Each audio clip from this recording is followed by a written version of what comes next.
Hello friends, I am Aditya and you are watching German class. Welcome back to the new video. आज हम बात करेंगे problems in learning German. German सीखने में कुछ problem आती है स्टूडेंट्स को, चाहे वो बिगिनर हो चाहे एडवांस लर्नर हो। प्रॉब्लम आना लाजमी है। हर कोई स्टूडेंट जब भी कुछ नई लैंग्वेज सीखते हैं, हम कोई भी नया कोर्स करते हैं, प्रॉब्लम आती है।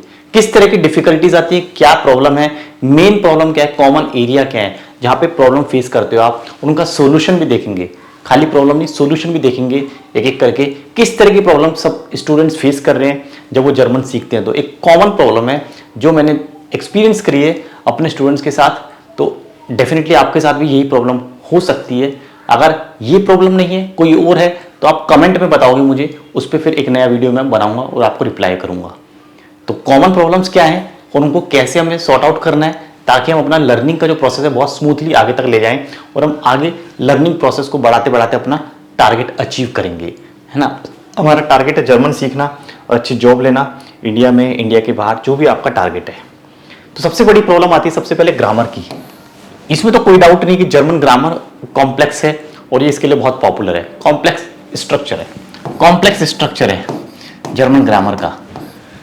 चाहे आप A1 लेवल की ग्रामर करो, चाहे आप A2 की करो, B1 की करो, B2 की करो, ग्रामर कॉम्प्लेक्स होती है। कॉम्प्लेक्स का मतलब क्या है? आपको लगता है माइंड में जैसे आप मशीनों से खेल रहे हो, सेंटेंस बना रहे हो, लिख रहे हो या बोल रहे हो, तो प्रॉब्लम आती है।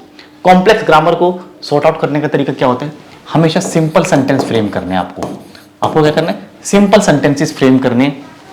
सेंटेंस आपके बिल्कुल सिंपल होनी चाहिए, ठीक है। और सेकंड चीज क्या है कि आपको इंग्लिश में सोचना ही नहीं है। No English. जर्मन स्ट्रक्चर को जर्मन की तरह पढ़ो। इंग्लिश में कैसे बोलते हैं आई एम गुड, जर्मन में आई एम गुड नहीं बोलते। ठीक है। I am feeling cold, German में कैसे बोलेंगे, उसका एक अलग तरीका है। तो इसको जर्मन वे में करो, जर्मन तरीके से सीखो और ग्रामर को आप धीरे धीरे देखोगे अगर आप उसको सॉर्ट आउट कर रहे हो। और जब भी कोई नया ग्रामर का टॉपिक सीखते हो तो उसमें प्रैक्टिस आप निरंतर करो। प्रैक्टिस इतनी करो, कम से कम 5 से 10 सेंटेंस खुद से डेवलप करो। सेंटेंस 5 से 10 खुद से डेवलप करो। आपने सीखा जैसे मोडाल वर्ब जैसे जर्मन में होते हैं 6-7 टाइप के, सबसे 5-5 सेंटेंस बनाओ, खुद से सोचो। क्योंन, कैन, म्यूस्टन, वुड लाइक, चाहना कोई चीज, सेंटेंस खुद से बनाओ। बुक में आपने पढ़ा है, एग्जाम्पल पढ़ा है, आपने टीचर ने आपको पढ़ाया, एग्जाम्पल वर्कशीट दिया, असाइनमेंट दिए, उसको छोड़ दो। पढ़ने के बाद, सीखने के बाद, समझने के बाद खुद से अपने सेंटेंस बनाओ। अच्छा, मैं एक सेंटेंस बनाता हूँ, जैसे मैं गाड़ी चला सकता हूँ, यहाँ मोडाल वर्ब यूज हुआ है। मेरे को आइसक्रीम खानी है, ये मोडाल वर्ब हुआ है। तुम्हें जॉब करनी चाहिए, ये मोडाल वर्ब है।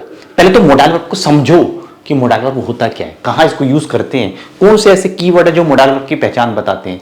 चाहिए, सकना, कैन, वुड लाइक, कोई चीज चाहना, किसी को एडवाइस देना, सजेशन, तुम्हें ये करना चाहिए, ये कर सकते हो, ये मोडाल वर्ब है।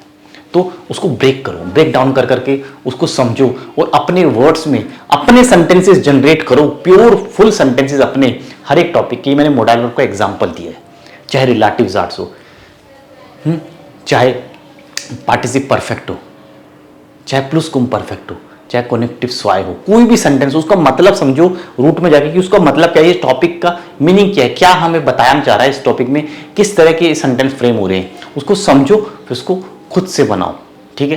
तो सेल्फ प्रैक्टिस भी सेल्फ प्रैक्टिस, समझ गए सेल्फ प्रैक्टिस का मतलब क्या है आपको। फिर नेक्स्ट प्रॉब्लम आती है वोकैबुलरी। बहुत जबरदस्त प्रॉब्लम है स्टूडेंट्स के लिए।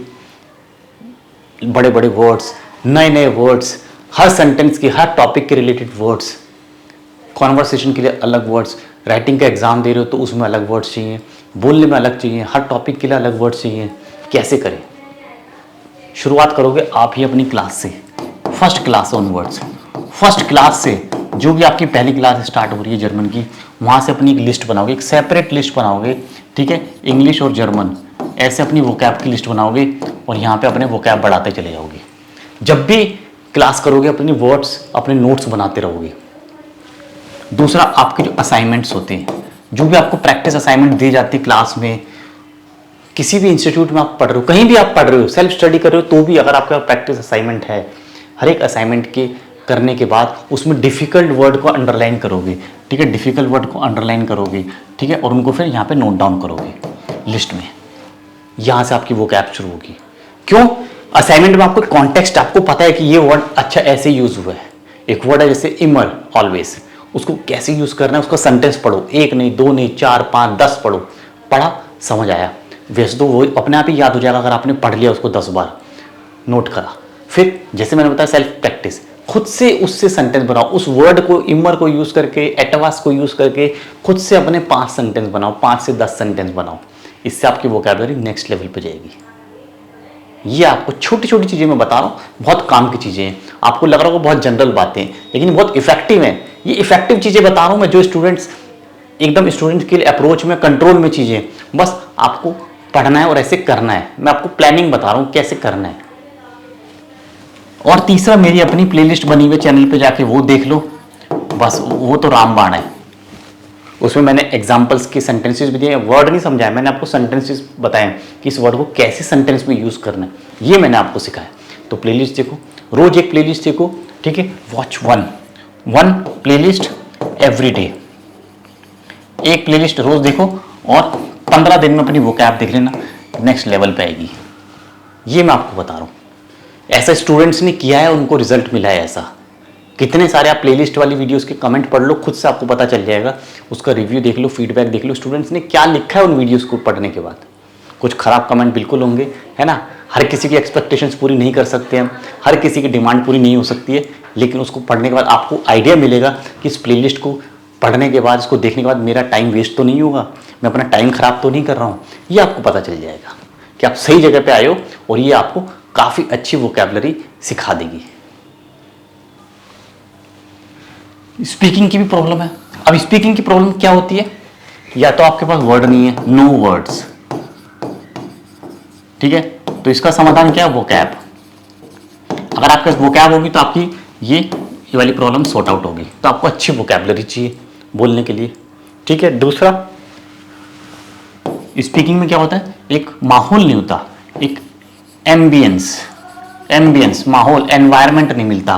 तो आपको एनवायरनमेंट ढूंढना की जरूरत नहीं है, खुद से बोलो, मिरर के सामने खड़े हो जाओ और खुद से सेल्फ प्रैक्टिस करो। अब नहीं आपके पास कोई, तो क्या करोगे, क्या पढ़ना छोड़ दोगे, पढ़ना छोड़ दोगे क्या, कोई आपको नहीं मिल रहा है बोलने के लिए, क्या करोगे, पढ़ना छोड़ दोगे? नहीं, मिरर के सामने खड़े हो जाओ, बोलो, अपने मोबाइल में टाइप करो मैसेज, उसमें वॉइस मैसेज भेजो अपने आप को, फिर उसको सुनो और रीडिंग करो। रीडिंग तो एक रामबाण है, रीडिंग तो जितना ज्यादा रीडिंग कर सकते हो, बुक की रीडिंग करो, टेक्स्ट बुक से पढ़ो, स्टोरी बुक्स पढ़ो, ऑनलाइन आर्टिकल्स पढ़ो, न्यूज आर्टिकल्स पढ़ो, जर्मन के पढ़ो। जितनी ज्यादा रीडिंग करोगे आपकी लैंग्वेज ऑटोमेटिकली स्ट्रांग हो जाएगी। आपकी सारी समस्याओं की जड़ रीडिंग में भी छुपी है। या तो आप रीडिंग को अपनी हैबिट बना लो, डेली आपको एक टेक्स्ट पढ़ना है जर्मन में, मतलब एक टेक्स्ट हो जिसमें 500 वर्ड्स हो, कोई भी किसी भी तरह का टेक्स्ट जर्मन में 500 वर्ड्स का, वो टेक्स्ट आपको डेली पढ़ना है। एक टेक्स्ट हो जिसमें 500 वर्ड्स का टेक्स्ट आपको डेली पढ़ना है, ठीक है, डेली पढ़ना है। ये करो आप 15 डेज, जो भी मैं बता रहा हूँ 15 डेज, ये आपको 15 डेज की दवाई दे रहा हूँ मैं, जैसे डॉक्टर देता है ना 3 दिन की दवाई, 15 दिन की दवाई है ये। 15 दिन करो इसको, फिर बताना मुझे इसी चैनल पे, कमेंट में बताना फर्क आया कि नहीं आया, कुछ मजबूती आई अंदर, कॉन्फिडेंस आया कि नहीं आया। आप खुद बताओगे, yes sir now I am doing better, खुद आप बताओगे, जैसे सब लोग बताते आप भी बताओगे, ठीक है। तो ये आपको करना है, स्पीकिंग खुद से प्रैक्टिस करनी है। आर्टिकल्स, बहुत बड़ी प्रॉब्लम होती है आर्टिकल्स, जेंडर जिसको बोलते हैं जर्मन में, जेंडर होते हैं हमारे पास, है मास्कुलिन, फेमिनिन, नॉइट्रूम, 3 जेंडर होते हैं, डेयर, डी, दास। कहाँ पे डेयर लगाना नहीं पता, कहाँ पे डी लगाना नहीं पता, दास कहाँ लगाना नहीं पता, क्या करोगे नहीं पता है, लर्न करोगे, इसका कोई शॉर्टकट नहीं है, लर्न डेली 2 वर्ड्स। जब भी नया वर्ड सीखोगे, जब भी कोई नया वर्ड सीखते हो तो उसको हमेशा आर्टिकल के साथ, न्यू वर्ड्स प्लस आर्टिकल। नए वर्ड्स को जैसे मैंने सीखा बुक, दास बुक, उवर, डी उवर, हेफ्ट, दास हेफ्ट, लैपटॉप, डेयर लैपटॉप। जब भी नया वर्ड सीखा आर्टिकल के साथ सीखा। शॉर्टकट ट्रिक पे मत जाना, है ना, शॉर्टकट होती है कुछ ट्रिक, जहां तक याद कर सकते हो करो। अब इतनी सारी शॉर्टकट्स, इतने सारे ट्रिक्स याद करोगे तो इससे अच्छा है कि वर्ड ही याद कर लो, सब जगह ट्रिक में फंसते रह जाओगे। कुछ सिंपल चीजें होती है जो आपको शायद पता होगी, वर्ड UNG पे एंड होता है, उसका आर्टिकल डी होता है ना, याद देख, वर्ड ई आर पे आर होता है, आर्टिकल डेयर होता है, जैसे कंप्यूटर, CD प्लेयर, है ना। वर्ड CHEN पे एंड होता है, आर्टिकल उसका दास होता है, जैसे मेचन, यहाँ पे हो गया ईबुंग। ऐसे ये छोटी छोटी चीज़ें याद रखो।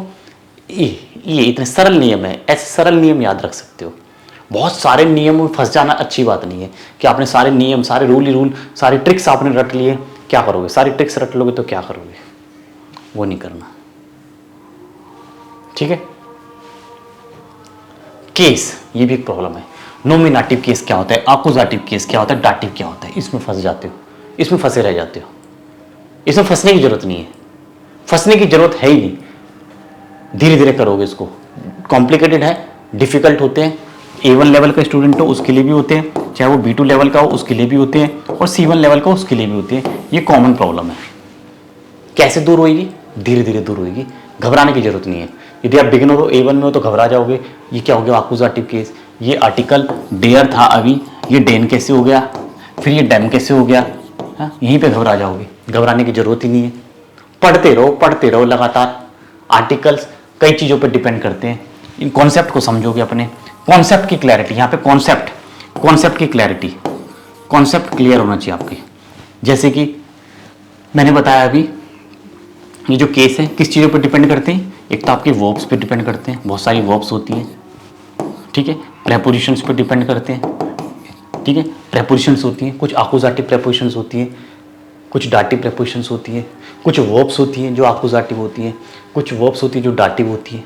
तो ये क्या है, वर्ब और प्रेपोजिशन, ये दो चीज़ें आपका एक काफ़ी हद तक कॉन्सेप्ट क्लियर कर देगी। आप वर्ब्स को धीरे धीरे याद करो। याद करना मतलब लिख के याद करना, उनसे सेंटेंसेस बनाना। जो भी चीज़ें मैं बोल रहा हूँ खाली रीड करने के लिए नहीं बोल रहा हूँ, पर्चा लेके बैठ जाओगे लर्न करने, नहीं, वो नहीं। आपको उनको लर्न करना है, साथ साथ आपको उसको सेंटेंस बनाना आपको यूज़ करना है, सेंटेंस में अप्लाई करना है। जैसे आप उनसे सेंटेंस बनाओगे, अप्लाई करोगे तो आपको चीज़ें क्लियर हो जाएंगी। हाँ, ये तरीका ऐसे करना है, अप्लाई करो। एप्लीकेशन बेस्ड लर्निंग, खुद से सेंटेंस बनाओ, है ना, खुद से सेंटेंस। जैसे कि एक सेंटेंस आ गया आपको, आई हेल्प यू, इस हेल्प, अब यहां पे क्या आएगा, आई सी यू, इस देयर।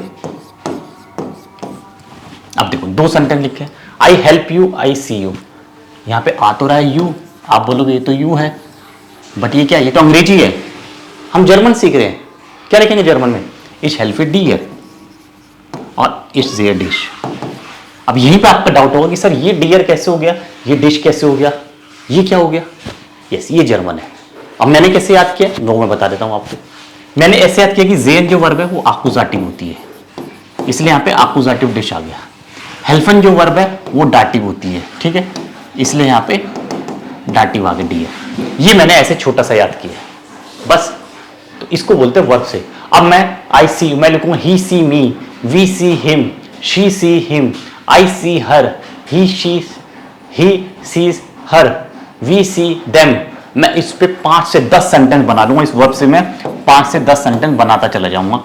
ऐसे इस पे मैं 5 से 10 सेंटेंस बनाता चला जाऊंगा, और फिर आप देखना ये वर्ब आपको ऐसे याद हो जाएंगी। बस टिप्स पे कुछ ज्यादा करना ही नहीं, सोचना ही नहीं, ये चीज होती है। तो लिख लिख के प्रैक्टिस करनी, यही एक सॉल्यूशन है सारी समस्याओं का। आई होप कुछ आपको जरूर नया यहाँ से इनटेक मिला होगा इस वीडियो से। वीडियो लाइक कर देना, चैनल सब्सक्राइब कर लेना। जो टेलीग्राम का लिंक है उसको फॉलो करो, इंस्टाग्राम पे फॉलो करो, सब पे आपको लर्निंग इन्फॉर्मेशन है, कोई फालतू बातें नहीं, सिर्फ लर्निंग, पढ़ाई की बातें हैं। और नीचे मेरा डिस्क्रिप्शन में वेबसाइट का लिंक है, कॉन्टैक्ट लिंक है, कॉन्टैक्ट करके पढ़ना चाहते हो, live class, paid class join करना चाहते हो वो भी कर सकते हो। बहुत रीजनेबल है, बहुत अफोर्डेबल है, हज़ारों बच्चे पढ़ रहे हैं साथ में, आप भी पढ़ सकते हो। थैंक यू सो मच, आप वुडर से।